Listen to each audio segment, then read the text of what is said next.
om terug te kom wat pastoor net voor dit gesê het, wat gesê dis 'n bonatuurlike wonderwerk van God af, is God wat dit laat plaasvind. Ja. En wat toe dadelik by my opgekom het, is soos wat pastoor gesê het, hierdie 5 kerke wat genesing doen, dan sy ou in 'n rolstoel, dan tel hy hom nou uit sy hande uit op en sê loop, jy moet nou loop. Dan hank jou. God genees nie iemand so, hy is nog so as hy loop nie. Daai as God 'n persoon genees God daai persoon heeltemal. Hy gaan nie nog, nêrens in die Bybel het Jesus iemand sê van blindheid genees, hy sê, hoor hierso, kan jy my 5 vingers sien? Ja, ek kan so bietjie sien, nee. En dis ook so, ons moet regtig ons het verlede week die gawe van die onderskeiding van gees, Yes. daai is so belangrike gawe om vir ons 'n aanduiding te kan gee. Want as hy eers kom, nee, gee 'n treetjie, nog 'n treetjie.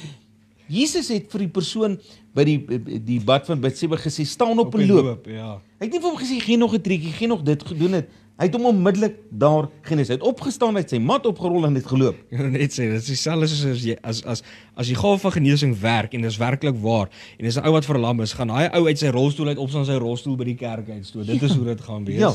Nee, dis ook om vir jou sê. Geloof, deernis en barmhartigheid. Ons het nie meer daai deernis en barmhartigheid om vir iemand te bid nie. As ons vir iemand bid, dan doen ons dit eintlik halfhartig. Ja, dit Ons is moet waar. nie. God is nie 'n God van halfhartigheid nie. Ons moet regtig bid en vra, en jy sal altyd hoor as ek bid vir genesing, iemand wat siek is, aan die einde van my gebed sê ek, laat God se wil geskied. Ja, amen. Nie my wil nie, God se wil.